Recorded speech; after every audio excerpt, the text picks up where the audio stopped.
Miracles have happened to people from all walks of life and from all over the world because of the power of the subconscious mind. This recording is meant to teach you that a man is what his subconscious mind thinks about him. Why is one person sad and another person happy? Why is one person rich and happy while another is poor and unhappy? Why is one person scared and worried and another full of faith and confidence? Why is one man a great success and another an abject failure? Why is one speaker outstanding and immensely popular and another mediocre and unpopular? Why is one man healed of a so-called incurable disease and another isn't? Why is it that so many good, kind, religious people suffer the tortures of the damned in their subconscious and body? I wrote this book to answer and clarify these questions and many others like them. I have tried to explain the great fundamental truths of your mind in the simplest language possible because I believe it is possible to explain the basic foundational and fundamental laws of life and your mind in everyday language. You will discover that the language of this book is the same as that used in your daily papers, current periodicals, business offices, homes, and workshops. I am absolutely convinced that you will discover a miracle-working power that will lift you out of confusion, misery, melancholy, and failure, leading you to your true self, solving your problems, freeing you from emotional and physical bondage, and setting you on the path to freedom, happiness, and peace of mind. By learning how to use your inner powers, you will open the prison door of fear and enter into a life described by Paul as the glorious liberty of the sons of God.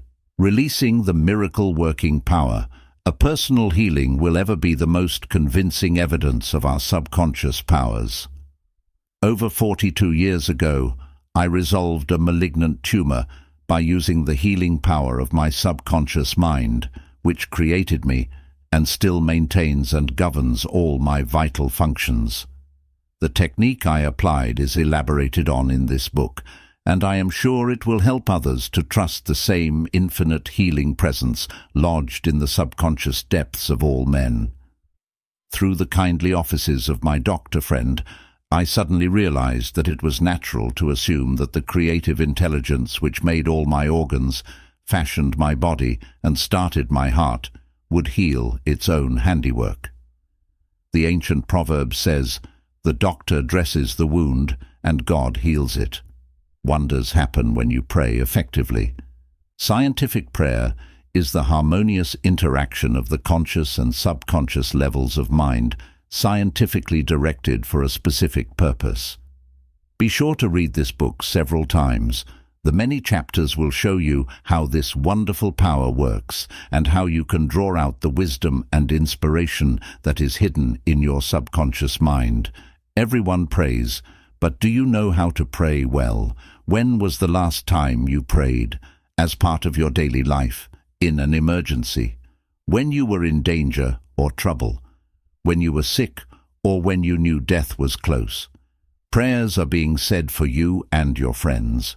Just read any daily newspaper, and it will say that people all over the country are praying for a child with a so-called incurable illness, for peace between nations, and for a group of miners trapped in a flooded mine. The big answers to prayers make the news and are the subject of testimonies about how powerful prayer is. But what about the simple prayers of children, the daily thanksgiving of grace at the table, and the faith-filled devotions where a person only wants to connect with God? My job as a counselor has forced me to learn about the different ways people pray. I have personally experienced the power of prayer, and I have talked to and worked with many people. One thing that makes this book stand out is that it is down to earth and practical. It gives you simple, useful techniques and formulas that you can easily use in your everyday life. I have taught these simple processes to men and women all over the world, and just recently, over 1,000 men and women of all religions attended a special class in Los Angeles, where I talked about the highlights of what is in this book. You will learn why so many people have asked me, why have I prayed and got no answer?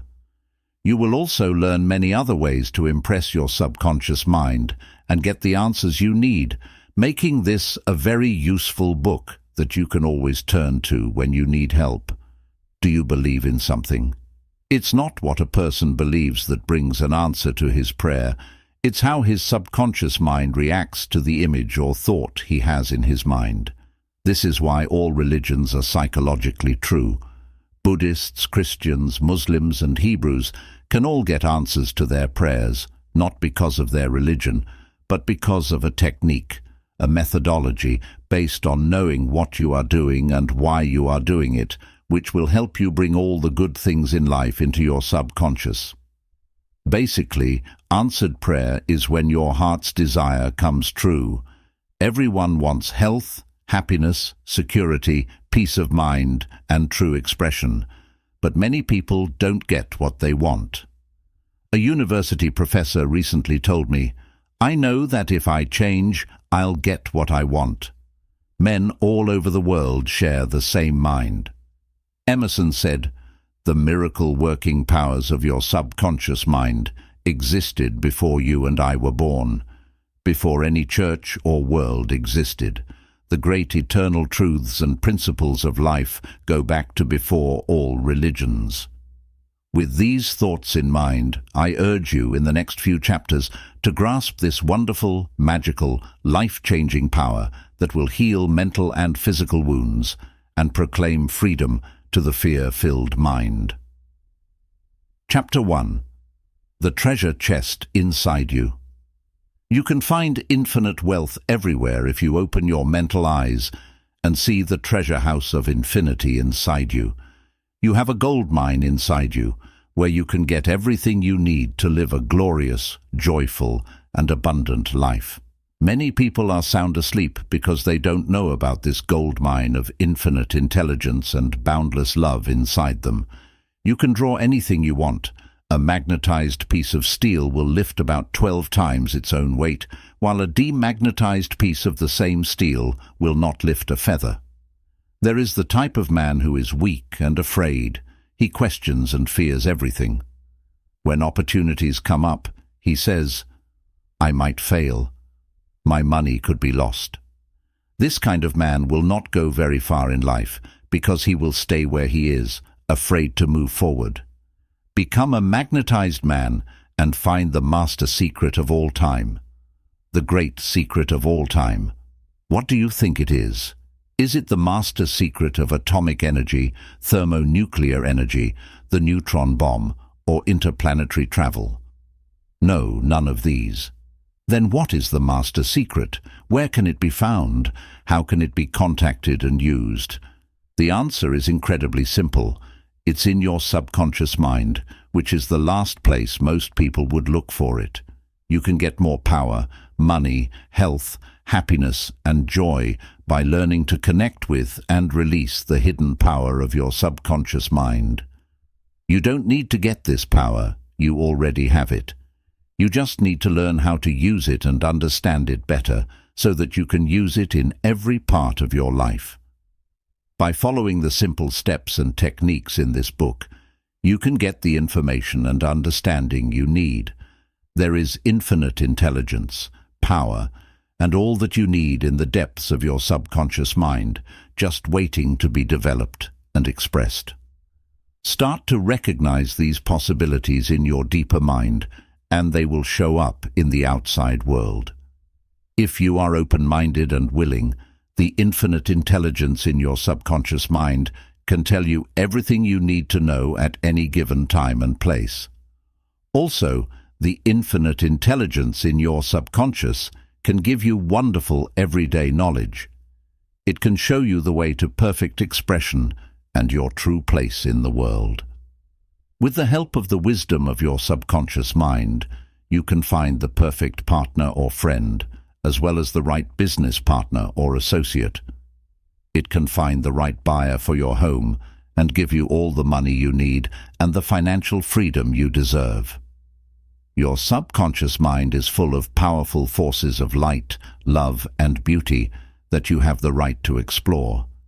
These forces are invisible but very strong. If you can bring them out, you will find the answer to every problem and the reason behind every effect. You will have the power and knowledge to move forward in abundance, safety, joy, and dominion. When people are stuck, the power of their subconscious can free them and make them whole, healthy, and strong again. They are then free to go out into the world and experience happiness, health, and joyful expression. Your subconscious has a miraculous healing power that can heal a troubled mind or a broken heart. It can open the prison door of your mind and set you free from all kinds of material and physical bondage.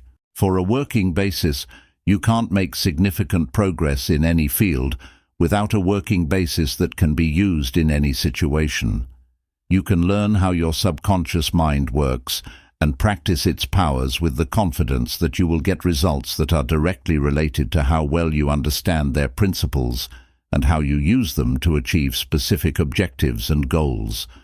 Since I used to be a chemist, I'd like to point out that water is made when 2 atoms of hydrogen are mixed with 1 atom of oxygen. You already know that 1 atom of oxygen and 1 atom of carbon will make carbon monoxide, which is a poisonous gas. But if you add another atom of oxygen, you'll get carbon dioxide, which is a harmless gas. And so on throughout the world of chemical compounds. You shouldn't think that the rules of physics, chemistry, and math are different from the rules in your subconscious mind. For example, water seeks its own level. This is a universal rule that applies to all water. Another universal rule is that matter expands when heated. This is true everywhere, at all times, and in all situations.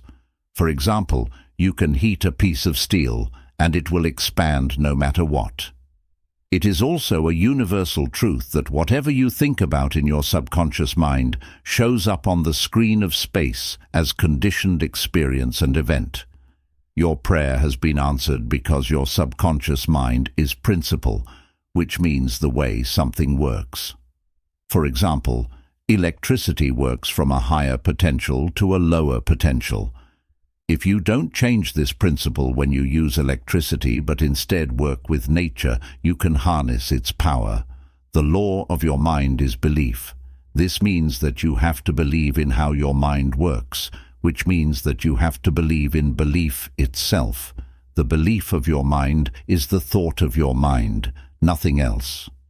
Everything you experience, everything that happens, everything you do is your subconscious mind reacting to your thoughts. Remember that what matters is not what you believe, but what you believe in your mind. Believe in the eternal truths and verities of life, and you will move forward, upward, and onward to God. If you read this book and follow the advice in it about the subconscious mind, you will be able to pray scientifically and effectively for yourself and others. Your prayer will be answered by the universal law of action and reaction. Thought is the beginning of action, and the reaction is the response from your subconscious mind that matches the nature of your thought. Joy, health, peace, and goodwill will fill your mind, and amazing things will happen in your life. Mind duality. You only have one mind, but it has 2 different functions. All thinking men and women today know where the line between the 2 functions is. The 2 functions of your mind are very different from each other, and they each have their own powers and traits. Many names are used to describe the 2 parts of your mind, the objective and subjective mind, the conscious and subconscious mind, the waking and sleeping mind, the surface self and the deep self, the voluntary mind and the involuntary mind, the male and the female mind, and so on. The terms conscious and subconscious are used throughout this book to describe the 2 parts of your mind. The conscious and subconscious minds. A great way to understand how your mind works is to picture it as a garden. You are the gardener, and all day you are planting seeds, thoughts, in your subconscious mind based on how you normally think. What you plant in your subconscious mind, you will harvest in your body and surroundings. Start planting thoughts of peace, happiness, doing the right thing, goodwill, and wealth right now. Think about these qualities in a quiet, interested way and fully accept them in your conscious mind. Keep planting these wonderful seeds, thoughts, in your mind garden, and you will reap a glorious harvest. There are both good and bad seeds that can grow in your subconscious mind. Do people pick grapes from thorns or figs from thistles? Every thought has a cause, and every condition has an effect. Because of this, you need to be in charge of your thoughts, so that only good things happen. Because your subconscious mind stores positive, peaceful, and constructive thoughts, when you know the truth, it will respond with the magic working power of your subconscious mind to bring about peaceful conditions, pleasant surroundings, and the best of everything. If you learn to manage your thoughts, you will be able to use the power of your subconscious to solve any problem. In other words, you will be working with the law that controls everything that is endless and all-powerful. Whatever place you live, you will see that most people live in the world without. On the other hand, more enlightened men are very interested in the world within. Your world without is made up of your thoughts, feelings, and images. It is the only creative power. Everything in your world of expression was created by you in the inner world of your mind, whether you are aware of it or not. You can change your whole life if you know how your conscious and subconscious minds work together. If you want to change the outside conditions, you have to change the cause. Most men try to change conditions and circumstances by working with them. To get rid of trouble, confusion, lack, and restrictions, you have to get rid of the cause, which is how you are using your conscious mind or how you are thinking and picturing things. Infinite intelligence, wisdom, vital forces, and energies flow through your subconscious. Your thoughts create the shape or matrix through which these things flow. Each chapter of this book shows you how to use the laws of your mind in real life to experience wealth instead of poverty, wisdom over superstition and ignorance, peace over pain, joy over sadness, and lightness instead of darkness. There is no greater gift than these in terms of the mind, the heart, and the body. Many great scientists, artists, poets, singers, writers, and creators have a deep understanding of how the conscious and subconscious minds work. Caruso, the great operatic tenor, got stage fright one time. He said that his throat was paralyzed by spasms of intense fear that tightened the muscles in his throat. He sweat a lot and felt bad because he had to go on stage in a few minutes and was shaking with fear and trepidation. He said, "They will laugh at me." He then yelled in front of the people behind the stage, "The little me wants to strangle the big me within." He told the little me to get out of here. He was talking about the vast power and knowledge of his subconscious mind when he said, "The big me wants to sing through me." He then yelled, "Get out! Out! Leave now! The big me is going to sing!" His subconscious mind told him, freeing all of his vital forces. When the call came, he walked out on stage and sang beautifully, captivating the crowd. You can now see that Caruso must have known that the mind has two levels, the aware or logical level and the subconscious or illogical level. Your subconscious mind reacts to the way you think. Fear, worry, and anxiety build up in your subconscious mind, the big me. When this happens, the negative emotions that were stored there come out and fill your conscious mind with panic, foreboding, and despair. At this point, you can, like Caruso, speak positively and authoritatively to the irrational emotions that are building up in your deeper mind. Be still. Be quiet. I am in charge. You need to follow my orders. You have to do what I say. You can't get in where you don't belong. Seeing how you can speak authoritatively and with conviction to the irrational movement of your deeper self can bring silence, harmony, and peace to your mind. The subconscious is subject to the conscious mind, which is why it is called the subconscious or subjective. You will notice big differences and different ways of working. To give you an idea of the main differences, think of the conscious mind as a navigator or captain on the bridge of a ship.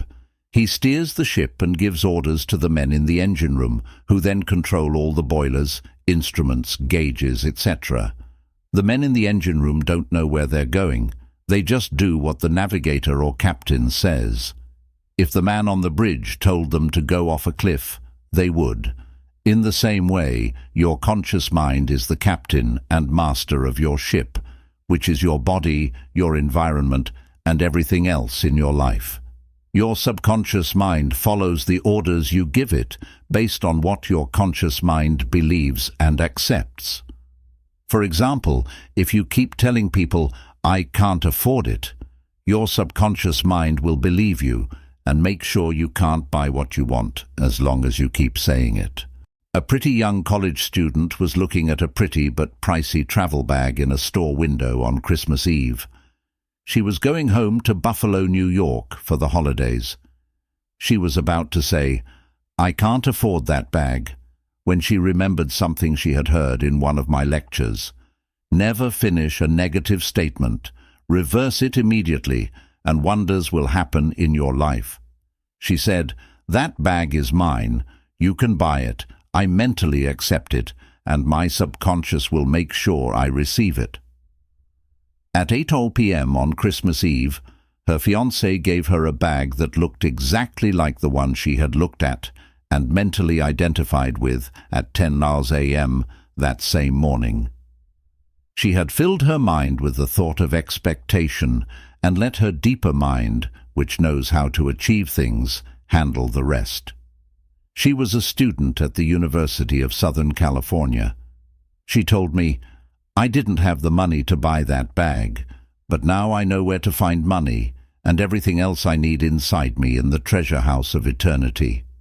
Another simple example, if you say, "I don't like mushrooms," and then you eat mushrooms in a sauce or salad, you will get indigestion because your subconscious mind is telling you, "The boss, your conscious mind, doesn't like mushrooms." This is a funny example of how your conscious and subconscious minds work in very different ways. A woman might say, "I wake up at 3 or if I drink coffee at night." Every time she drinks coffee, her subconscious mind nudges her as if to say, "The boss wants you to stay awake tonight." Your subconscious mind works 24 hours a day and will bring you all the good things that come from thinking in the same way. What her subconscious mind said. A woman wrote to me a few months ago, "I am 75 years old, widowed, and have grown children. I was getting by on an income and living alone.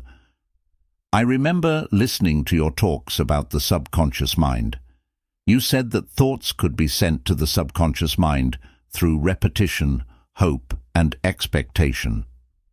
I started to say, 'I am wanted,' over and over again. I am happily married to a kind, loving, and mentally aware man. I kept saying this over and over again every day for about 2 weeks. One day at the corner drugstore, I met a retired pharmacist. He was nice, accepting, and very holy in my opinion. He really did answer my prayer. He asked me to marry him within a week, and we are now on our honeymoon in Europe. I am sure that the wisdom in my subconscious mind brought us together by divine plan." The woman found that the treasure house was inside of her. In her heart, she knew that her prayer was true, and her assurance sank into her subconscious mind, which is where creativity lives. If she could make a subjective embodiment happen, her subconscious mind would use the law of attraction to bring her the truth as if by magic. Her inner mind, which was full of knowledge and wisdom, brought them together. Make sure you think about things that are true, fair, clean, beautiful, and of good report. If there is any good and praise, think about these things. Chapter 2. How your mind sees things. You should learn how to use your mind. Your mind is split into 2 parts. the awareness level, which is logical, and the subconscious level, which is irrational. Your conscious mind thinks things, and the things you think over and over again go into your subconscious mind, which then makes things that match the kinds of things you think. You feel feeling and come up with new ideas in your subconscious mind. If you think good thoughts, good things will happen. If you think bad thoughts, bad things will happen. This is how your mind works. Remember that the subconscious mind starts to carry out a thought as soon as it agrees with it. It's a strange but true fact that the rule of the subconscious mind works for both good and bad thoughts. There is failure, anger, and sadness when this law is used in a bad way, but when your normal way of thinking is positive and peaceful, you are healthy, successful, and wealthy. When you start to think and feel right, you will have peace of mind and a good body. Whatever you believe in your mind and feel to be true, your subconscious mind will accept and bring into your life. Getting your subconscious mind to agree with your idea is all you need to do. The law of your subconscious mind will then bring you the health, peace, or place you want. When you give your subconscious mind an order or decree, it will faithfully repeat the thought and press on it. Your mind works like this. Your subconscious mind will react or respond based on the type of thought or idea you have in your waking mind. Psychiatrists and psychologists say that when thoughts reach your subconscious mind, they leave marks on the brain cells.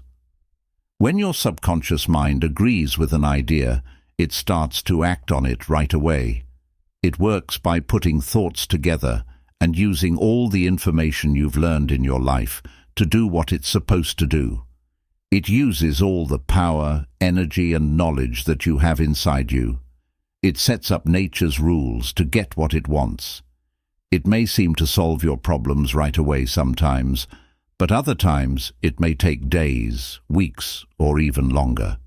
As we thought about the past, we learned that conscious and subconscious words are different. You need to keep in mind that these are not two minds, but rather two areas of action in the same mind. The mind that thinks and reasons is your aware mind. That part of the mind makes the choice. You pick out your books, your home, and your life partner, among other things. Your mind is where all of your choices are made. Alternatively, your heart keeps beating even when you're not thinking about it. This happens naturally, and your subconscious mind controls processes like digestion, circulation, and breathing that you are not aware of. What you consciously believe or what is pressed into your subconscious mind will be accepted. It doesn't try to figure things out like your conscious mind does, and it doesn't fight with you in a way that makes you look bad.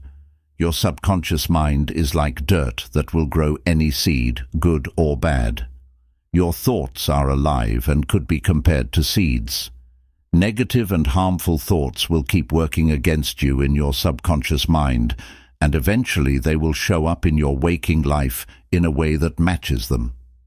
Keep in mind that your subconscious mind doesn't try to prove that your thoughts are good or bad, true or false. Instead, it reacts based on the nature of your thoughts or ideas.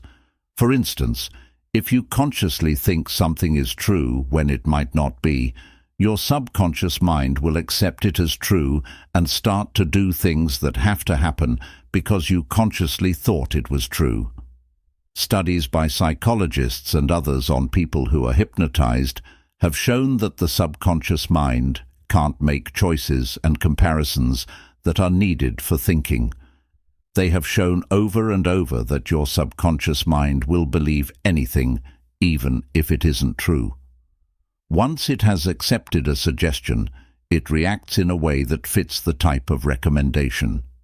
To show that your subconscious mind is open to suggestion, a skilled magician can tell a subject that he is Napoleon Bonaparte, or even a cat or a dog, and the subject will act the part perfectly for the time being. His attitude changes, and he thinks he is whoever the operator tells him he is.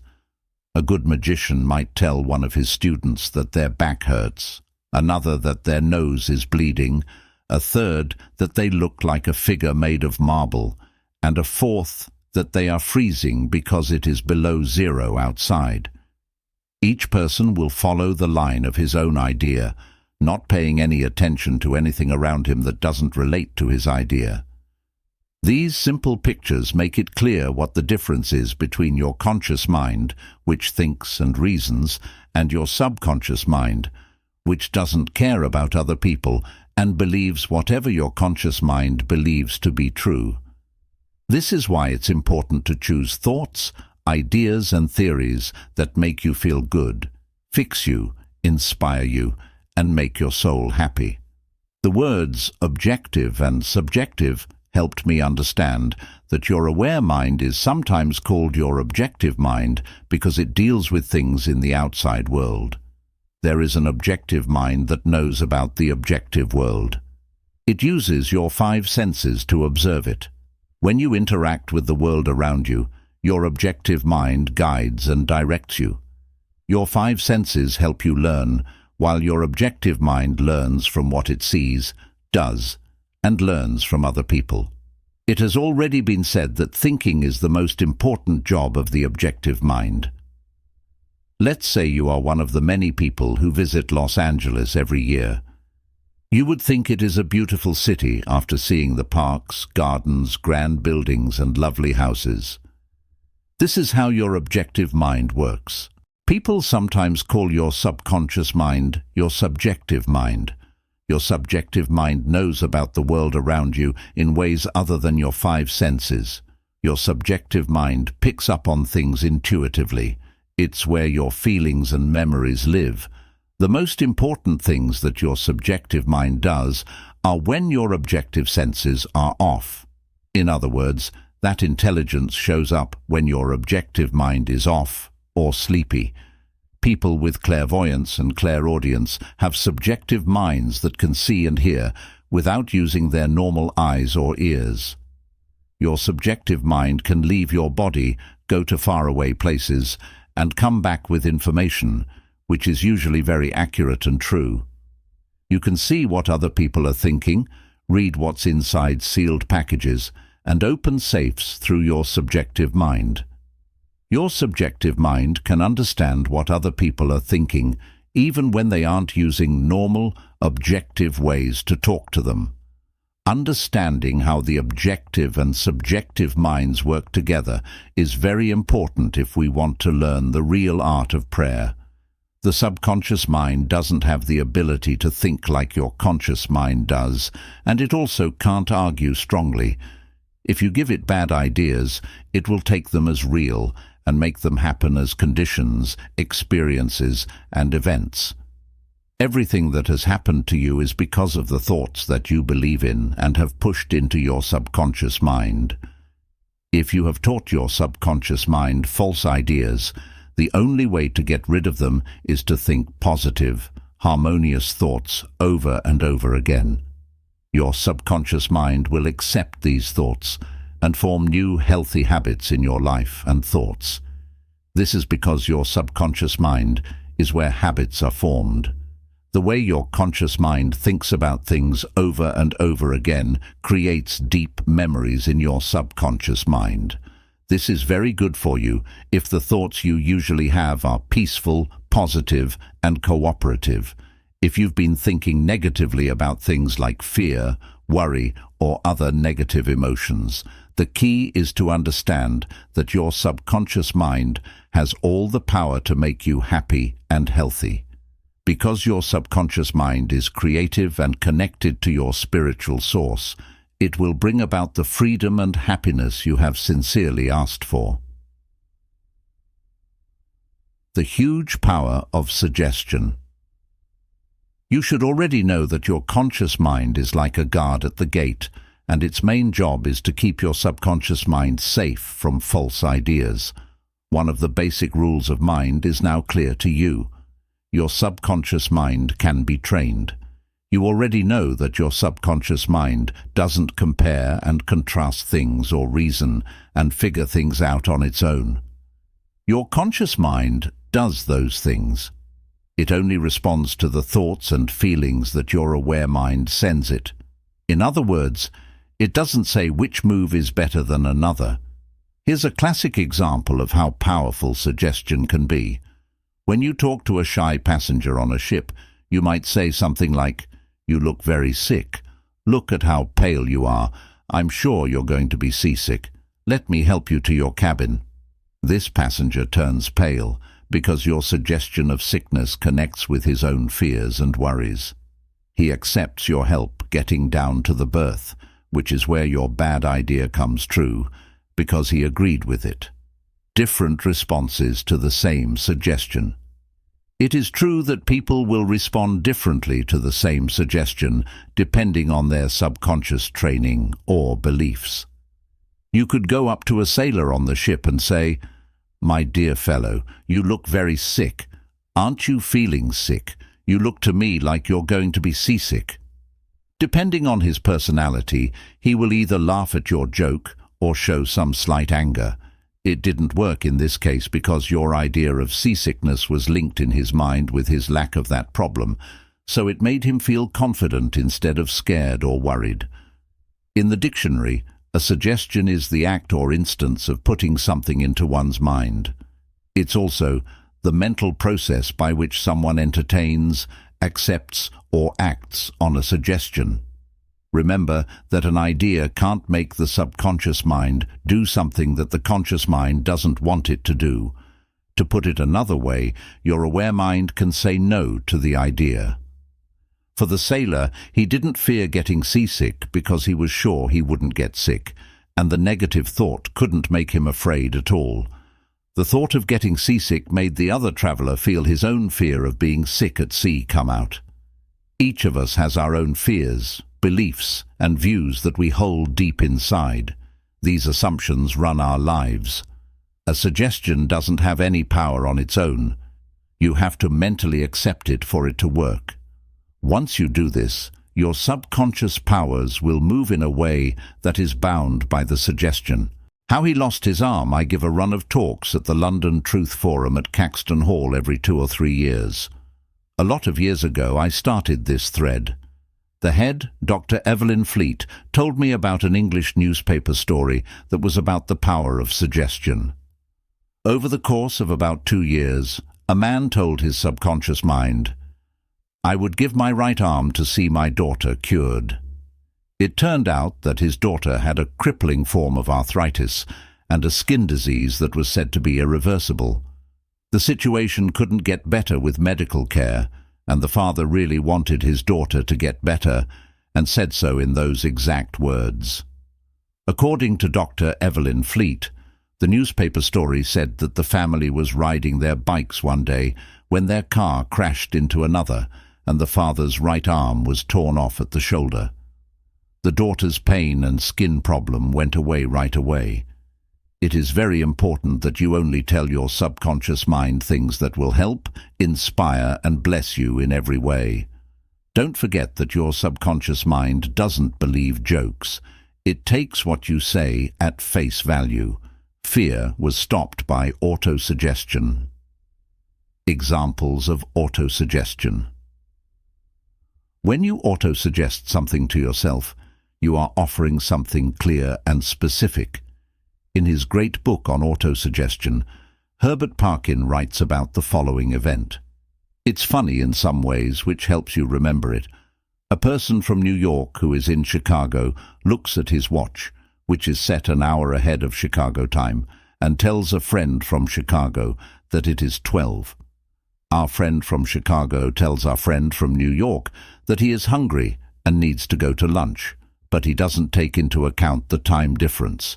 You can get rid of different fears and other bad things with autosuggestion. A young singer was asked to come in and try out. She was excited about the interview, but 3 times before she had messed up badly because she was afraid of failing. This young woman had a great voice, but she kept telling herself, "When it's my turn to sing, maybe they won't like me. I'll try, but I'm full of fear and anxiety." Her subconscious mind took these negative autosuggestions as a request and brought them into her experience. There was an automatic idea that caused it, thoughts of silent fear that became emotional and personal. One thing that helped her get over it was locking herself in a room 3 times a day. Her body relaxed as she sat down on a couch and closed her eyes. She did what she could to keep her body still. Physical inertia makes the mind more open to suggestions and makes it easier for the mind to be passive. To fight the fear suggestion, she told herself, "I sing beautifully. I am poised, serene, confident, and calm." She said this to herself 5 to 10 times each sitting, slowly, quietly, and with feeling. She had 3 of these sessions every day, plus 1 right before bed. After a week, she was totally calm and sure of herself. When she was asked to try out, she did an amazing, wonderful tryout. How she improved her memory. A woman who was 75 years old had a bad habit of telling herself, "I'm losing my memory." She changed her thinking and started using auto-suggestions, saying to herself, "My memory is improving in every department. I shall always remember whatever I need to know at every moment of time and point of space. The impressions received will be clear and more definite. I shall retain them automatically and with ease. Whatever I wish to recall will immediately present itself in the correct form in my mind." How he got rid of his bad temper.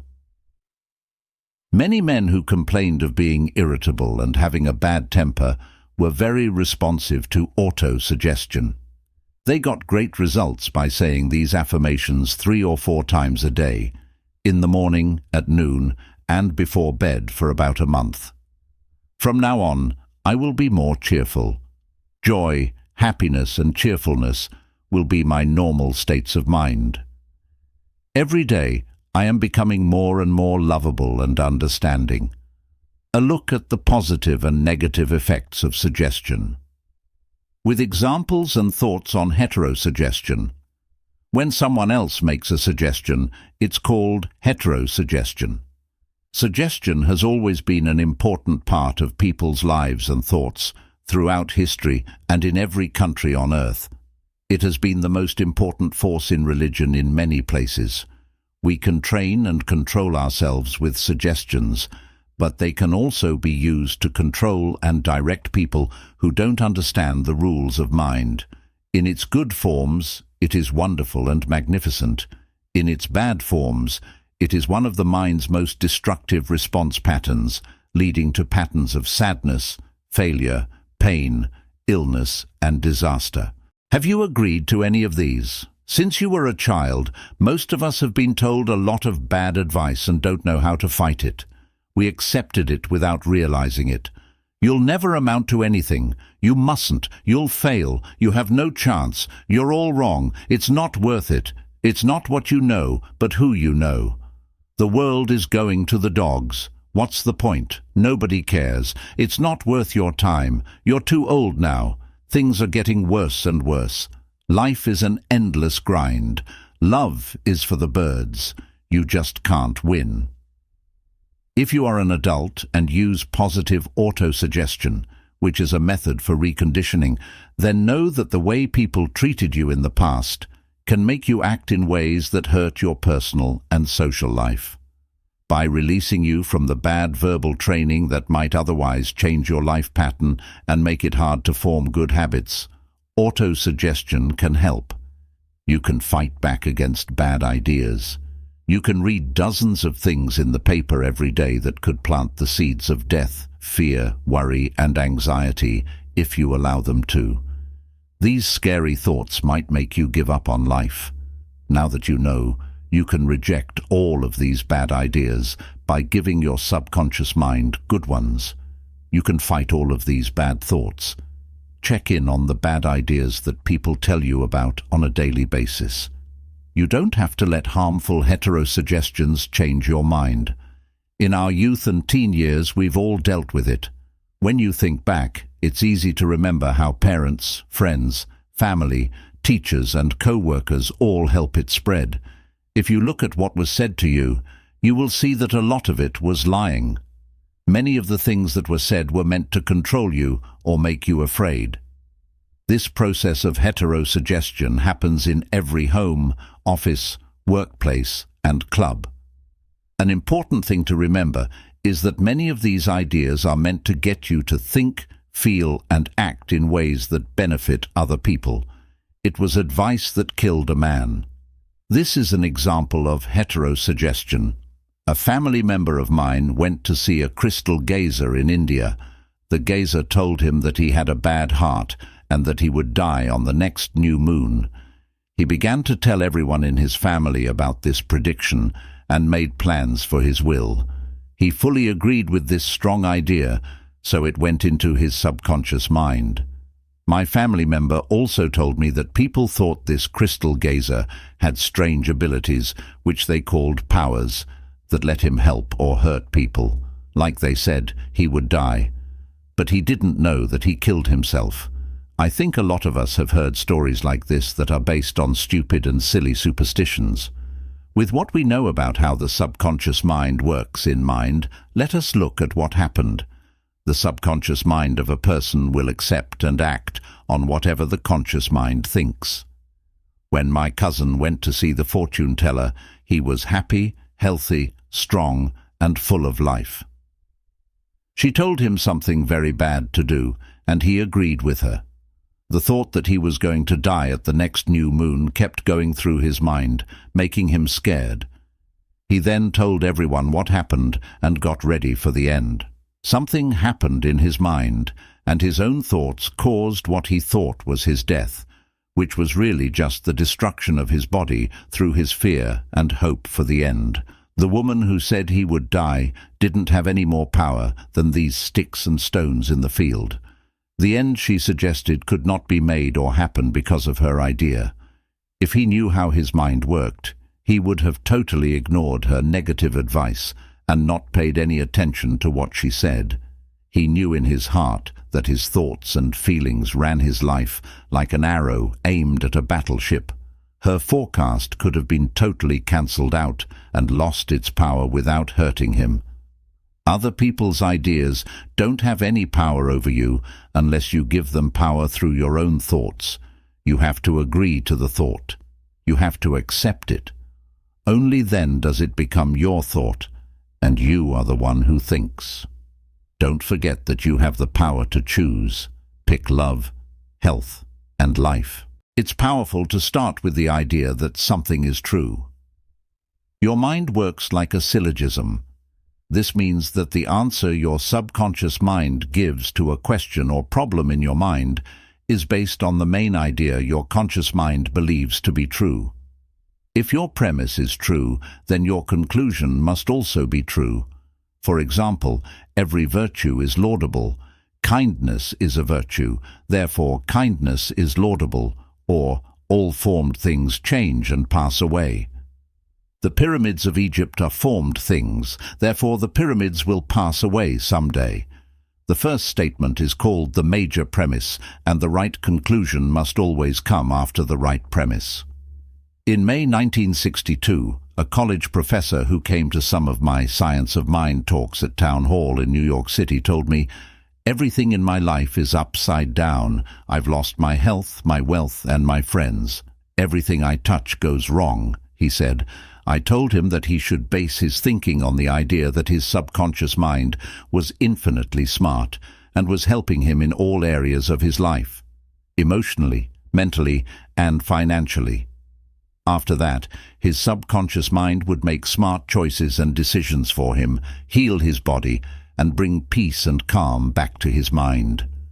"Infinite wisdom leads and guides me in all my ways," was the main idea that this professor used to paint a picture of how he wanted his life to be. "I am in great health in my mind and body. The law of balance works. I own beauty, love, peace, and plenty. My whole life is based on the idea of right behavior and divine order. I know that my main idea is based on the eternal truths of life, and I know, feel, and believe that my subconscious mind reacts to what my conscious mind thinks." He wrote to me, "I said the above statement several times a day in a slow, quiet, and loving way. knowing that they were going deep into my subconscious mind and that results would come. I'm very thankful for the talk you gave me, and I'd also like to add that all parts of my life are getting better. It works. The subconscious doesn't fight in a controversial way. Your subconscious mind is very smart and knows all the answers. There is no back and forth between you and it. You are programming your subconscious with negative thoughts when you say things like, "I can't do this. I am too old now. I can't meet this obligation. I was born on the wrong side of the tracks. I don't know the right politician." Your subconscious then responds in kind. You're actually getting in the way of your own good, which is causing you to experience lack, limitation, and anger. Setting up problems, delays, and roadblocks in your conscious mind shuts down the smart and wise information that lives in your subconscious mind. In a way, you're saying that your subconscious mind can't help you solve your problem. This makes your mind and emotions clogged, which then leads to sickness and nervous habits. Affirm out loud several times a day. The infinite intelligence that gave me this desire leads, guides, and shows me the perfect plan for how my desire will come true.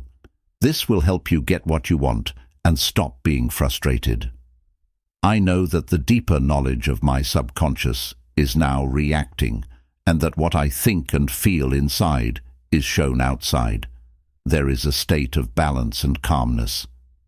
Your subconscious mind will not answer if you say things like, "There is no way out. I am lost. There is no way out of this dilemma. I am stymied and blocked." If you want your subconscious to help you, you need to ask it to do something. It helps you all the time. It's in charge of your breath and heartbeat right now. A cut on your finger gets better after you touch it, and its nature is to always want to care for and protect you. Your subconscious mind is separate from your conscious mind, but it agrees with the ways you think and picture things. When you ask your subconscious for help with a problem, it will answer, but it wants you to make a choice and a real judgment in your waking mind first. The answer is in your subconscious mind, that much is clear. But if you say, "I don't see any way out, I'm totally lost, why don't I get an answer?" you are making your prayer useless, like a soldier keeping track of time. You don't get anywhere. Calm your mind, let go, and say to yourself gently, "My subconscious knows the answer. It's now reacting to me. I'm thankful because I know that my subconscious mind is more intelligent than I am and is now giving me the right answer. Now that I have real belief, the power and beauty of my subconscious mind are free to roam. I'm glad that it's true." Chapter 3. How your subconscious mind can do miracles. Your subconscious mind has a huge amount of power. It gives you ideas, leads you, and brings back names, facts, and scenes from your memory bank. Your subconscious mind starts your heartbeat, controls how your blood flows, and runs your stomach, absorption, and elimination. Your subconscious mind changes a piece of bread into tissue, muscle, bone, and blood when you eat it. Even the smartest person in the world can't figure this out. All of your body's important processes and functions are run by your subconscious mind, which also knows how to solve all of your issues. Your subconscious mind is always working. It never sleeps or rests. There is a magic power in your subconscious that you can access by telling it directly before you go to sleep that you want a certain thing to happen. You will be happy to learn that forces inside you will be freed, which will lead to the outcome you want. So here is a source of strength and knowledge that connects you to authority, the power that makes the sun shine and moves the planets around. Your goals, hopes, and need to help others come from your subconscious mind. Shakespeare saw great facts that most people of his time didn't know about through his subconscious mind. Phidias, a Greek sculptor, showed beauty, order, balance, and proportion in marble and metal, because that's what his subconscious mind told him to do. It made it possible for Raphael to paint Madonnas and Ludwig van Beethoven to write symphonies. In 1955, I taught at the Yoga Forest University in Rishikesh, India, and a travelling surgeon from Bombay came to talk to me. I learned about a Scottish surgeon named Dr. James Esdale from him. Esdale worked in Bengal before ether and other modern forms of anesthesia were found. Dr. Esdale did about 400 important surgeries of all types between 1843 and 1846. These included amputations, removal of tumours and dangerous growths, and surgeries on the eye, ear and throat. Mental anesthesia was used for all of the surgeries. Only this one Indian doctor in Rishikesh told me that the death rate for patients who had surgery by Dr. Esdale was very low, possibly only 2% or 3%. People who were having surgery did not feel any pain, and no one died while his patients were under hypnosis. Dr. Esdale told their subconscious thoughts that no infection or sick condition would happen. You should remember that this was before Louis Pasteur, Joseph Lister and others showed that diseases are caused by germs and that tools that aren't clean can cause infections. This Indian surgeon said that the low death rate and almost complete lack of infections were almost certainly due to what Dr. Esdale said to his patients' subconscious thoughts. According to the nature of his idea, they replied, "Imagine how amazing it must have been for a surgeon more than 120 years ago to find out that the subconscious mind can do amazing things. It stops you in your tracks and fills you with awe when you think about the spiritual powers of your subconscious mind. There are many things you can think about when you think about this power. It can see and hear things that aren't there. It doesn't care about time or space. It can free you from all pain and suffering, and it can solve any problem. All of these things, and many more, show you that you have power and knowledge that go beyond your mind, which makes you amazed at how amazing everything is. All of these things make you happy and make you think that your subconscious mind can do miracles. You keep a record of your life in your subconscious. Regardless of what views, opinions, theories or dogmas you write down, bury or impress on your subconscious mind, they will show up in your life as facts, situations and events. You will feel what you write on the inside, on the outside. Real and imagined, seen and unseen, thought and its manifestation are the two sides of your life. Your aware mind, which is made up of thinking cells, sends your thoughts to your brain. When your objective or aware mind fully accepts the thought, it is sent to the solar plexus, which is also known as the brain of your mind. There it takes on muscle and shows up in your experience. As we've already talked about, the only thing that can make your subconscious act is what you write on it. It agrees with your decision or what your aware mind tells you. That's why you're always adding to the book of life. Your thoughts become your memories. Man is what he thinks all day long, wrote the American writer Ralph Waldo Emerson. The subconscious influences the awareness. Some people say the subconscious mind has the power to change the world. William James was the founder of American psychology.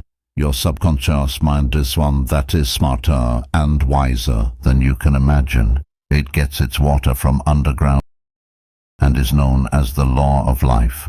No matter what you tell your subconscious mind, it will do everything it can to make it happen. Because of this, you need to give it good ideas and helpful thoughts. Everyone is unhappy and in a lot of trouble because they don't understand how their conscious and subconscious thoughts work together. Happy, at peace, and full of joy.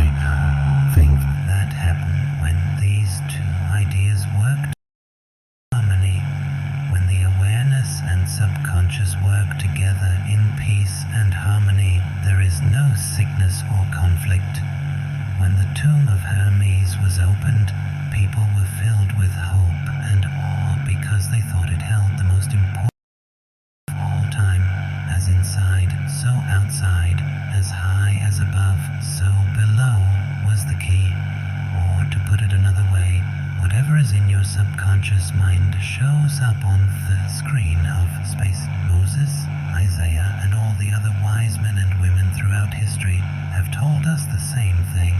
Conditions, situations, and events you personally believe to be true. As in heaven, action and feeling must be balanced in your body and in the world around you. This is life's most important rule. Nature is ruled by the law of action and response, rest and motion. These two forces must balance each other out for there to be unity and balance. You are here to let the light flow through you in a smooth, regular way.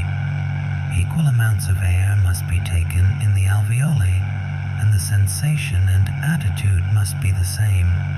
Your anger comes from wanting something that you don't have. If you think mean, dangerous, and negative things, they will make you feel mean feelings that you need to let out and show. Because things are bad, they often show up as ulcers, heart problems, stress, and worries. How do you think or feel about yourself right now?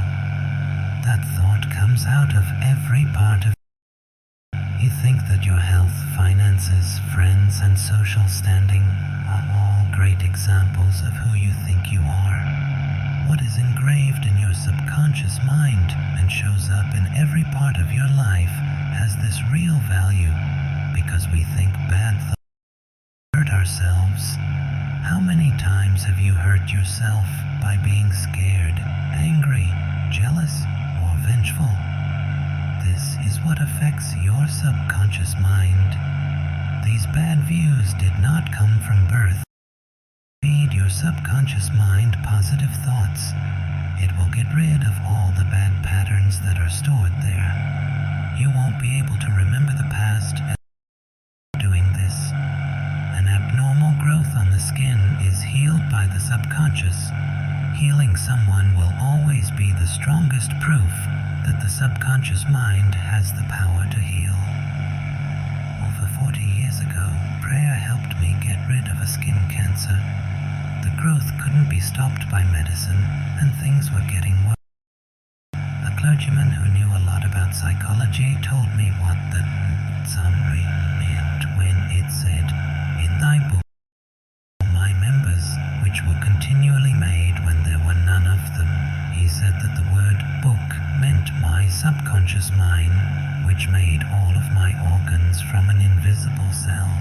He also said that since my subconscious mind made my body, it could fix it and make it whole again, using the perfect pattern that was already. This priest showed me his watch and told me that someone had to make it, and that person had to have an idea in their mind before the watch could be made. The watchmaker could fix this watch if it wasn't working right. My friend informed me that the intelligence in my subconscious that made my body was like a watchmaker. It knew how to fix, repair, and direct all of my body's important functions and processes, but I had to tell it what health meant to me. Healing would happen. This would have to happen first. I prayed in a very simple way. The infinite intelligence in my subconscious mind made my body and all of its parts. It knows how to heal me. Its wisdom shaped all of my organs, tissues, muscles, and bones. This infinite healing presence within me is now changing every part of my being, making me whole and perfect. I thank the creative intelligence within me for my healing. I know it is happening now. Wonderful are its works. My face was healed and whole in about 3 months. You can see that all I did was give my subconscious mind life-giving patterns of wholeness, beauty, and perfection. This got rid of the bad pictures and thought patterns that were causing all my problems. Nothing shows up on your body until the mental version is first thought of. When you change your mind by flooding it with positive thoughts, your body changes too. This is what all healing is based on. Wonderful are your works, and my soul or subconscious mind knows this for sure. Psalm 139-14. How the subconscious mind controls all body functions. Whether you are awake or sound asleep in bed, your subconscious mind controls all of your body's important functions without your conscious mind's help. For example, your heart keeps beating in a steady rhythm. Your lungs don't stop working, and the process of breathing in and out, which lets your blood take in fresh air, continues the same way it does when you're awake. Your subconscious mind is in charge of all the strange things that happen in your body, like digestion and hormonal secretions. Whether you are awake or asleep, the hair on your face always grows. Researchers say that while you sleep, your skin makes a lot more sweat than when you're awake. You can use your eyes, ears, and other organs while you sleep. For example, a lot of our great scientists have gotten answers to hard questions while they were sleeping. They saw the answers in their dreams. A lot of the time, worry, anxiety, fear, and sadness in your conscious mind mess up the usual rhythm of your heart, lungs, stomach, and bowels.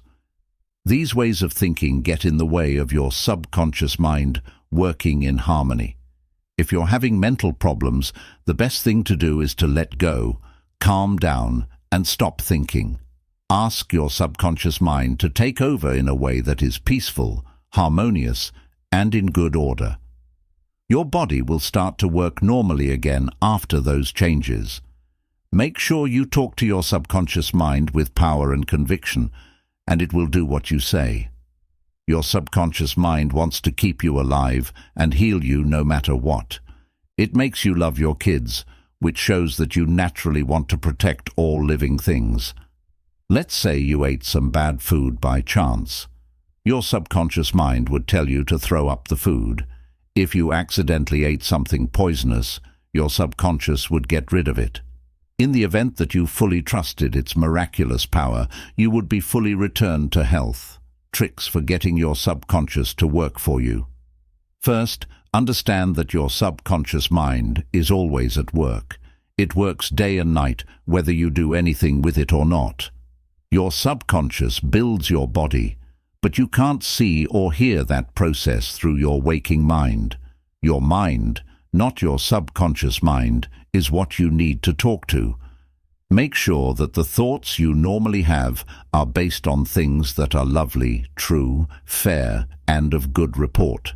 Keep your conscious mind busy by expecting the best. Now is the time to take care of your conscious mind. Deep down, you know that your subconscious mind is always speaking, reproducing, and creating what you think about all the time. Remember that the life force in you flows through you based on the nature of your thoughts, just like water takes the shape of the pipe it runs through. Tell yourself that the healing force in your subconscious is moving through you as unity, good health, peace, happiness, and plenty. You can think of it as a live mind that sticks with you along the way. Strongly believe that it is always running through you, giving you life, inspiration, and wealth. It will react just like this. It happens exactly the way you think it will. The mending principle of the subconscious fixes nerves that have become weak. There is the famous case of Madame Beret from France, which was properly verified and is kept in the records of the medical department in Lourdes, France. She was blind because her visual nerves had died and stopped working. She went to Lourdes and said she was healed miraculously. A Protestant girl named Ruth Cranston looked into her and wrote about healings at Lourdes in McCall's magazine in November 1955. She also wrote the following about Madame Beret. At Lourdes, she regained her sight incredibly, with the optic nerve still lifeless and useless, as several doctors could testify after repeated examinations. A month later, upon re-examination, it was found that the seeing mechanism had been restored to normal. But at first, so far as medical examination could tell, she was seeing with dead eyes. I have visited Lourdes several times. where I too witnessed some healings.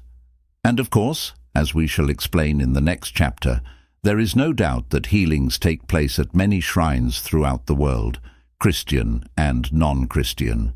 The waters of the shrine did not heal Madame Bera, but by her own subconscious mind, which responded to her belief. The healing principle within her subconscious mind responded to the nature of her belief. Belief is a thought in the subconscious mind. It means to accept something as true. The thought accepted executes itself automatically. Undoubtedly, Madame Bera went to the shrine with expectancy and great faith, knowing in her heart she would receive a healing. Her subconscious mind responded accordingly, releasing the ever-present healing forces. The subconscious mind, which created the eye, can certainly bring a dead nerve back to life. What the creative principle created, it can recreate according to your belief. According to your belief is it done unto you. How to tell your subconscious mind that you are in great health. I was in Johannesburg, South Africa, and I knew a Protestant preacher. He told me how he gave his subconscious mind the idea of perfect health. Leukemia was in his lungs. This is exactly how he does things, which he wrote down and gave me. Several times a day, I would make certain that I was completely relaxed mentally and physically. I relaxed my body by speaking to it as follows. My feet are relaxed. My ankles are relaxed. My legs are relaxed. My abdominal muscles are relaxed. My heart and lungs are relaxed. My head is relaxed. My whole being is completely relaxed. After about 5 minutes, I would feel sleepy and drowsy, and then I would affirm this truth. The perfection of God is now being expressed through me.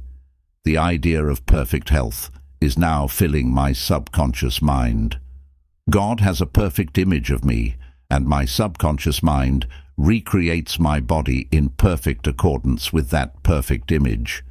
This minister got better in a very impressive way. This is a simple and easy way to tell your subconscious mind that you are in great health. The use of disciplined or scientific thought is another great way to get the idea of health into your subconscious. A man with functional paralysis told me that he made a clear picture of himself walking around his office, touching the desk, answering the phone, and doing everything else he normally does if he were well. I told him that his subconscious mind would accept this thought and mental picture of being in perfect health. He really felt like he was back in the office when he played the part. It was clear to him that he was giving his subconscious mind something solid to work on. His subconscious mind was like a film that the picture was stuck on. This mental picture had been training his mind for a few weeks when one day, as planned, the phone kept ringing while his wife and nurse were away. Even though the phone was only 12 feet away, he was still able to answer it. At that time, he was healed. When he thought about healing, his subconscious mind's healing power reacted, and he got better. This man had a mental block that kept brain signals from getting to his legs. That's why he said he couldn't walk. When he focused on the healing power inside him, the power ran through him and made it possible for him to walk. Anything you ask for in prayer, believing that you will receive it, says chapter 4. Mental healing in the past. Over the years, people from all over the world have naturally thought that somewhere inside them was a healing power that could make their bodies work and feel normal again. They thought this strange power could be called upon in certain situations, which would then make people's pain go away. There is evidence for this view in the past of every country. In the early days of the world, priests and holy men from every country were said to have the power to quietly change people for good or bad, even to heal the sick. In different parts of the world, people thought that their ability to heal came straight from God. The ways that people healed were also different. Prayers to God were combined with different rituals, such as laying on of hands, incantations, and the use of amulets, talismans, rings, relics, and pictures to help people get better. In ancient religions, for example, priests in shrines would give drugs to patients and use hypnotic suggestions to get them to sleep. They would then tell the patients that the gods would visit them while they slept and fix them. Then there were many healings. It's clear that all of this was caused by strong hints to the subconscious mind. People who followed strange rituals would see the goddess while they slept, but only if they prayed to her in a certain way before bed. They were told to pound lizard's resin, frankincense, and myrrh together outside under a half moon. Many people said they got better after this horrible treatment. There's no doubt that these strange processes, as shown in the examples, made a strong mental connection with the people's subconscious minds, which led to advice and acceptance. It's more likely that the person's subconscious mind did all of these healings. In all times and places, private doctors have done amazing things when official medical care has failed. This makes me wonder, how do these doctors in different parts of the world change the way they treat people? In all of these cases, the sick person's blind faith let the healing power that was hidden in his subconscious mind come out. A lot of the treatments and methods used were pretty strange and fantastic, which sparked the patient's imaginations and made them feel very emotional. The sick person's conscious and subconscious minds both agreed with the idea of getting better when they were in this state of mind. This will be talked about in more depth in the next part. The Bible talks about how the subconscious mind works. Whatever you pray for, believe that you will receive it and you will have it. Notice the difference in tenses. The inspired writer tells us to believe and accept that our wish has already been granted, that it is already finished, and that it will come true in the future. To get this method to work, you have to be sure that the thought, idea, or picture is already real in your mind. Something must be thought of as existing in the world of mind in order for it to have reality. By putting the thing you want into your subconscious mind, you can use the creative power of your mind. Here are some vague instructions on how to do this. In its own world, your thought, idea, plan, or goal is real, just like your hand or heart. When you use the biblical method, you remove from your mind all conditions, events, or anything else that could mean bad things will happen. You are putting an idea or a seed in your mind that, if you don't touch it, will always grow into something real. Faith is the most important thing you read in the Bible over and over. According to your faith, it is done unto you. For example, if you plant certain seeds, you believe they will grow into plants of the same type. This is how seeds grow. You know that these seeds will grow into plants of the same type because you believe in the rules of growth and farming. The Bible says that faith is a way of thinking, a state of mind, and an inner certainty that the thought you fully accept in your conscious mind will become real in your subconscious mind. In a way, faith means taking as true things that your mind and feelings tell you are not true. For instance, it means shutting down your small, logical, critical conscious mind and putting all of your faith in the power of your subconscious mind. Miracles at different shrines around the world. It is a known fact that people have been healed at different shrines around the world, including in Japan, India, Europe, and the United States. I've been to a few of Japan's well-known sites. There is a huge bronze statue of Buddha at the famous shrine called Daibutsu. His hands are folded together, and his head is tilted back in a pose of deep meditation joy. The Great Buddha is its name. It is 42 feet tall. I saw people of all ages making gifts at its feet. Oranges, food, money, and rice were given. People lit candles, burned incense, and said words of plea. The guide told us about the statue. A young girl said a prayer in her head, bowed low, and put down 2 oranges as a gift. She lit a candle too. He said she had lost her voice, but that the shrine gave it back. She was thanking Buddha for making her voice better.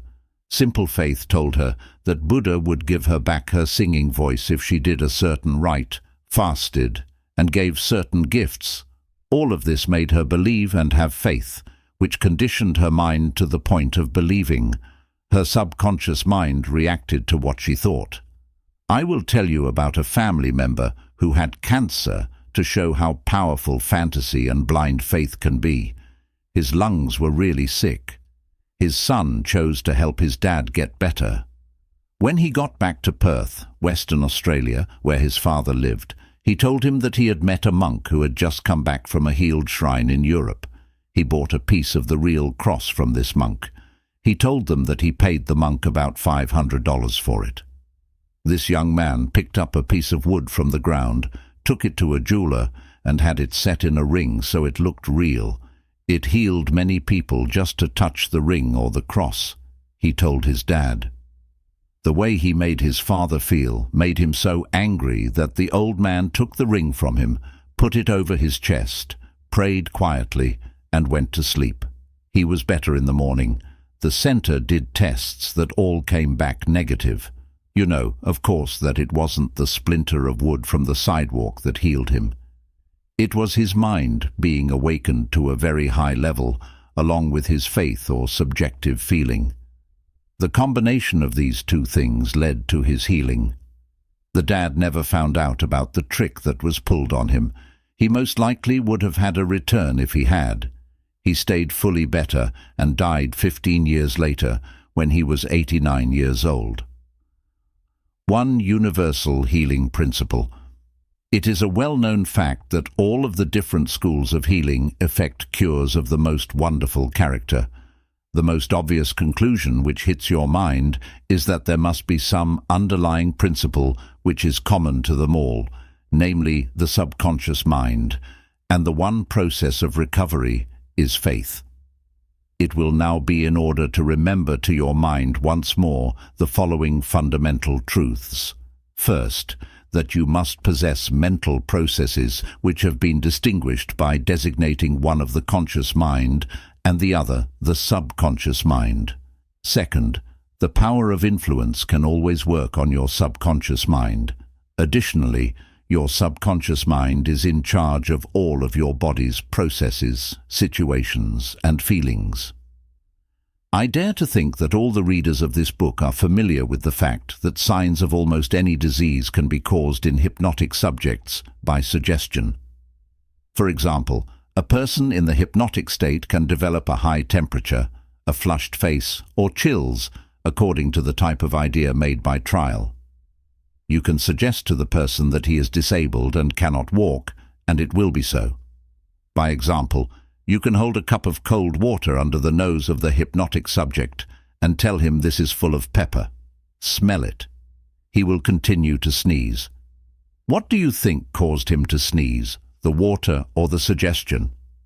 If a man says he is allergic to timothy grass, you can put a fake flower or an empty glass in front of his nose when he is in a hypnotic state and tell him it is timothy grass.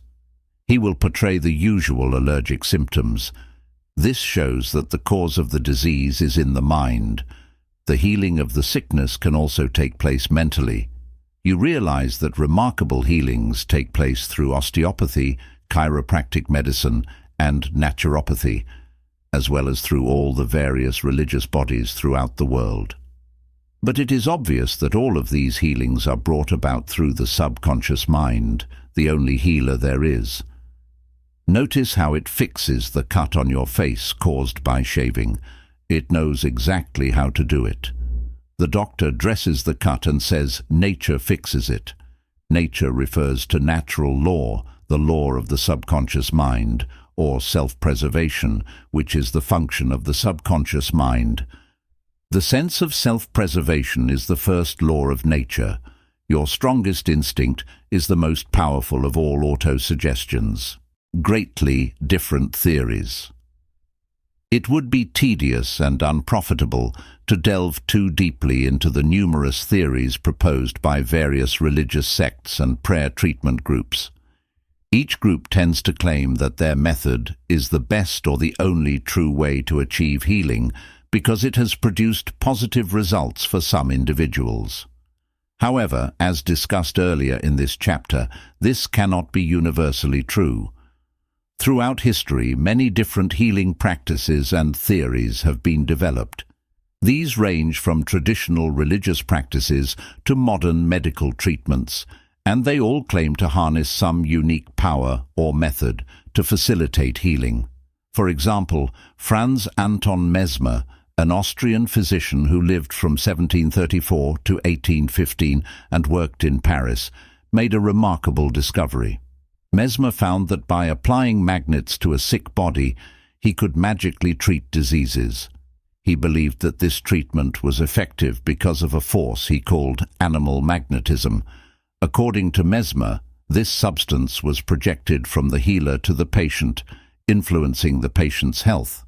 Later, Mesmer abandoned the use of magnets and began treating illnesses through hypnotism, which became known as mesmerism. Despite his claims, other doctors argued that the success of his treatments was due to the power of suggestion and the patient's belief rather than any physical force. Mesmer's theories and practices are just one example of the many different approaches to healing that have been developed over the centuries. Other groups, such as psychiatrists, psychologists, acupaths, chiropractors, medical doctors, and various religious organizations, have all developed their own methods for healing. Each of these groups tends to attribute the success of their treatments to their specific practices or belief systems. For instance, some religious groups believe that prayer and faith healing can cure diseases, while medical professionals might rely on pharmaceuticals and surgeries. Acupaths and chiropractors may focus on the alignment of the body and the flow of energy through it. Despite the differences in these approaches, they all share a common element. They rely on the power of the subconscious mind. This is the true source of healing, regardless of the specific method used. Whether the healer uses magnets, hypnosis, prayer, pharmaceuticals, or any other technique, the healing power comes from the subconscious mind responding to the belief and trust instilled in it by the patient. To further illustrate this point, let's consider the role of faith in healing. Faith creates a confident expectation, which acts as a strong suggestion to the subconscious mind. This suggestion then triggers the release of healing energy from the subconscious. It doesn't matter what the specific method of healing is, as long as the patient has faith in the process and believes that it will work. This principle can be seen in many different healing practices. For example, in religious faith healing, the patient's belief in the power of prayer and their faith in a higher power can lead to miraculous recoveries. Similarly, in medical treatments, a patient's belief in the efficacy of a particular medication or surgery can enhance the healing process. Furthermore, the concept of a placebo effect in medical science supports the idea that belief and expectation play a significant role in healing. When patients believe they are receiving a treatment that will help them, even if it is just a sugar pill, their bodies often respond positively. This is because the subconscious mind is being influenced by the patient's belief and expectation of healing, leading to real physiological changes.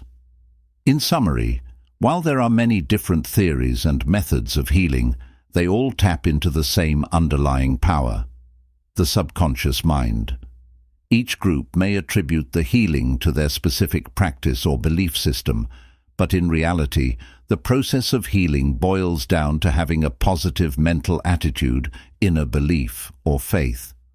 Whether it is through traditional religious practices, modern medical treatments, or alternative healing methods, the true healing power comes from within. It is the belief and trust in the healing process that activates the subconscious mind and releases its healing energy. Therefore, it is not the specific method of healing that matters, but the faith and belief that the patient has in that method. there is only one true healing power, and that is your subconscious mind. You can choose any idea or method that resonates with you, and as long as you have faith, you will see results. This principle applies universally, whether you follow a particular religious practice, a specific medical treatment, or an alternative healing approach. By understanding and harnessing the power of your subconscious mind, you can unlock the potential for healing and well-being in your life. Views of Paracelsus, Philippus Aureolus, Theophrastus, Bombastus von Hohenheim, better known as Paracelsus, was a renowned Swiss physician, alchemist, and philosopher who lived from 1493 to 1541. His contributions to medicine and the understanding of the human body were revolutionary for his time. Paracelsus is often considered one of the fathers of modern medicine due to his emphasis on the importance of chemistry in medicine and his belief in the healing power of nature. Paracelsus had a profound understanding of the human mind and its impact on physical health. He believed that the mind and body were deeply interconnected and that mental states could significantly influence physical health. One of his most famous statements reflects this belief. Whether the object of your faith be real or fake, you will nevertheless receive the same results. This profound statement emphasizes that the power of belief and faith can produce real, tangible effects, regardless of whether the object of that belief is real or imaginary. Paracelsus's view was that if a person believed strongly enough in the healing power of an object, whether it was a saint's relic or a simple talisman, the mind could harness this belief to facilitate healing. For example, if someone had faith in a statue of Saint Peter, believing that it could heal them, Paracelsus argued that this belief could indeed lead to real healing outcomes. The faith and belief in the statue would activate the person's subconscious mind, which in turn would release healing energies within the body. This perspective aligns closely with modern understandings of the placebo effect. The placebo effect occurs when a patient experiences a real improvement in their health after receiving a treatment that has no therapeutic effect. This improvement is driven by the patient's belief that the treatment will work. Paracelsus's views predate the scientific explanation of the placebo effect, but illustrate the same fundamental principle, the power of the mind to influence the body. Paracelsus's contemporaries, such as the Italian philosopher Pietro Pomponazzi, also echoed these sentiments. Pomponazzi lived during the same period as Paracelsus and similarly believed in the extraordinary effects of confidence and imagination.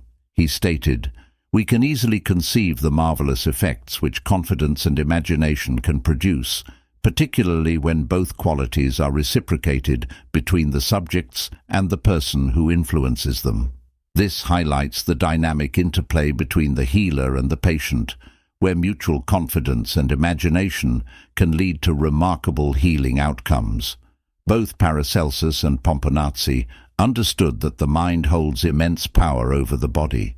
They recognized that the mind's belief systems could trigger profound physiological changes. This understanding was revolutionary at a time when the dominant medical practices were largely based on balancing bodily humors and other physical interventions without considering the mental and emotional states of the patients. Paracelsus's approach to medicine was holistic. He believed that true healing required addressing both the mind and the body. He was critical of his contemporaries who focused solely on physical treatments and ignored the mental and spiritual aspects of health. Paracelsus believed that the physician's role was not only to treat the physical symptoms of disease, but also to nurture the patient's mental and spiritual well-being. This holistic approach is reflected in his famous quote, "The physician should look upon the patient as an entire human being, consisting of body, soul, and spirit." Paracelsus's theories also extended to the idea that nature provided the means for healing.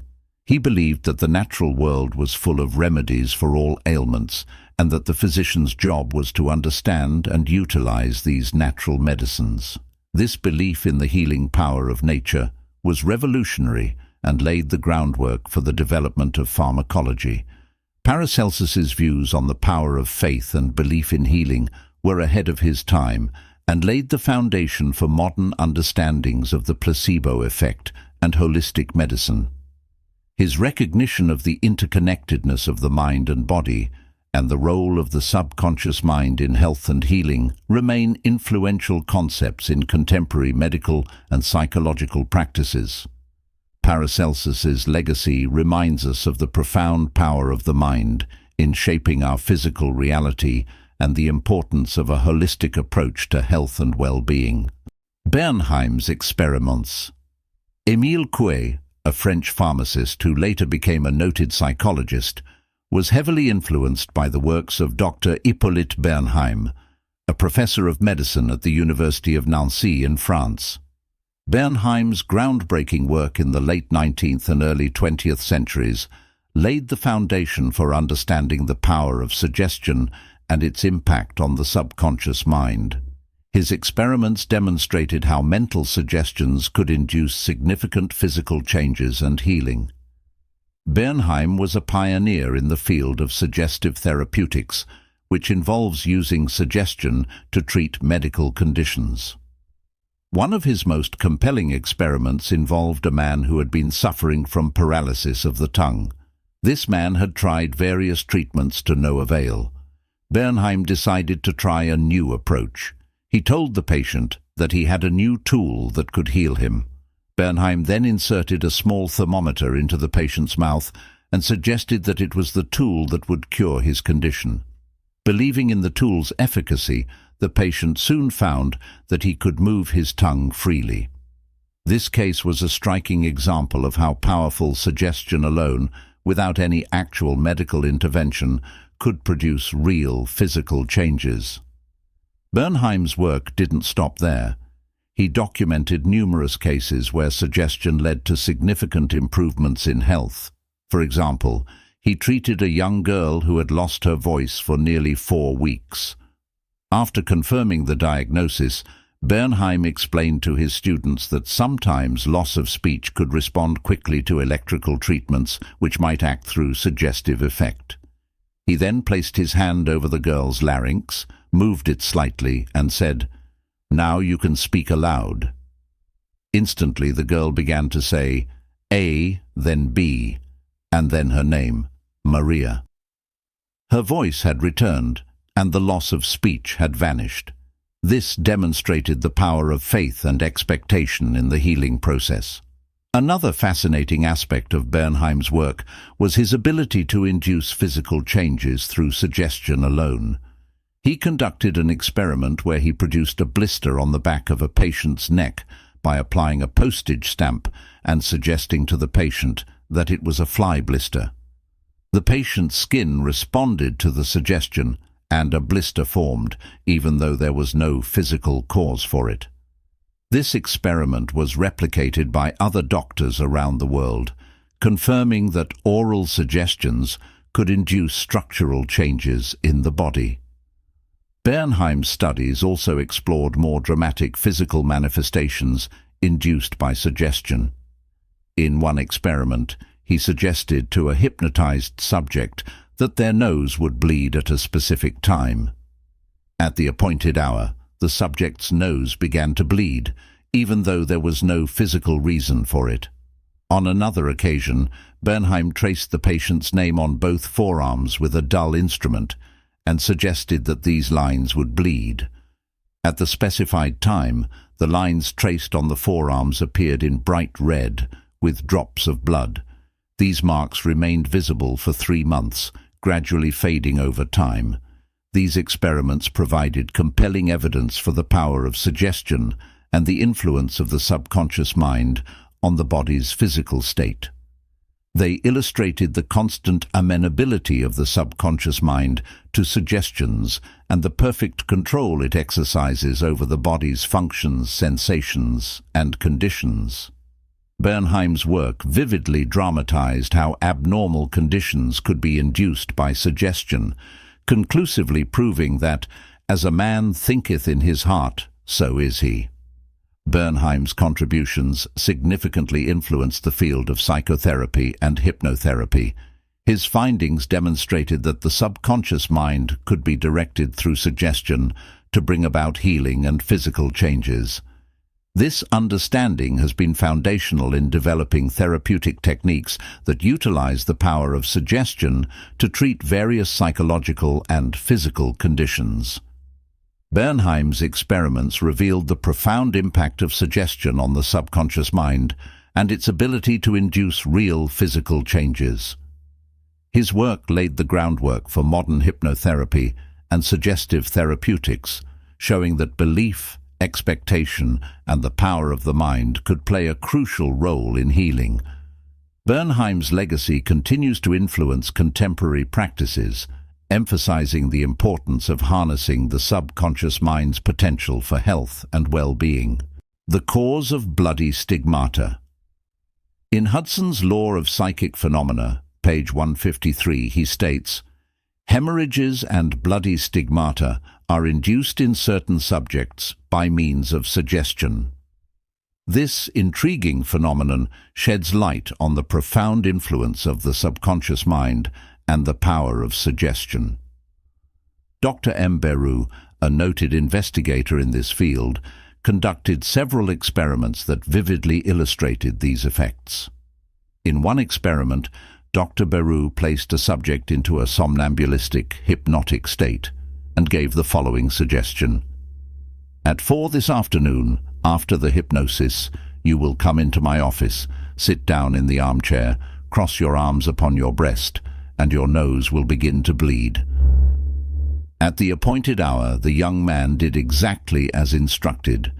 He entered the office, sat down, crossed his arms, and within moments several drops of blood began to flow from his left nostril. This occurrence, induced purely by mental suggestion, demonstrated the remarkable power of the subconscious mind to manifest physical symptoms. On another occasion, Dr. Beru conducted an experiment that was even more dramatic. He traced the patient's name on both forearms with the dull point of an instrument. While the patient was in the somnambulistic condition, he gave the following suggestion. "At 4 this afternoon you will go to sleep, and your arms will bleed along the lines which I have traced, and your name will appear written on your arms in letters of blood." True to the suggestion, at the specified time, the patient seemed to fall asleep. Observers noted that on the left arm, the traced letters stood out in bright relief, and in several places there were drops of blood. Remarkably, these letters remained visible for 3 months, gradually fading over time.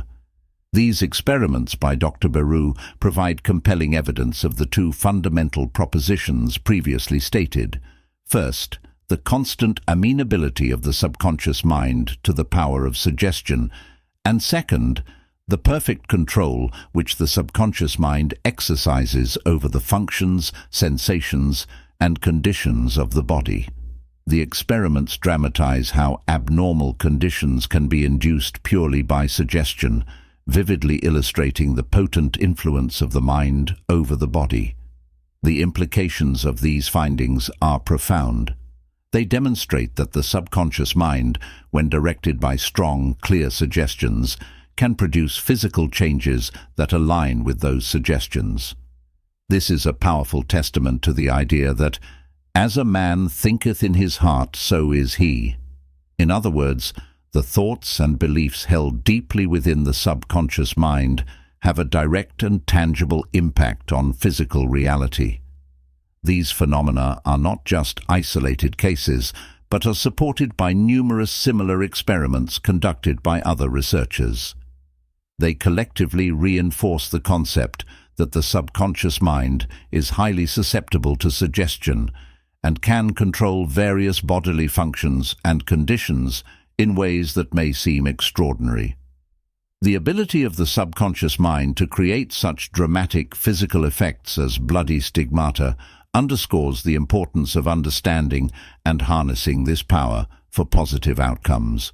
It also highlights the need for caution in the use of suggestion, as negative or harmful suggestions can similarly manifest undesirable physical symptoms. In therapeutic settings, these principles are applied to promote healing and well-being. For instance, positive suggestions can be used to alleviate pain, improve health, and foster overall wellness. Hypnotherapists and other practitioners leverage the suggestibility of the subconscious mind to help individuals overcome various ailments and enhance their quality of life. In conclusion, the experiments conducted by Dr. Beru and others reveal the extraordinary capabilities of the subconscious mind and its responsiveness to suggestion. They demonstrate that the mind can exert significant control over the body, inducing physical changes that align with the thoughts and beliefs held within the subconscious. These findings emphasize the profound truth that our inner thoughts and beliefs shape our physical reality, highlighting the immense potential of the subconscious mind to influence health and well-being.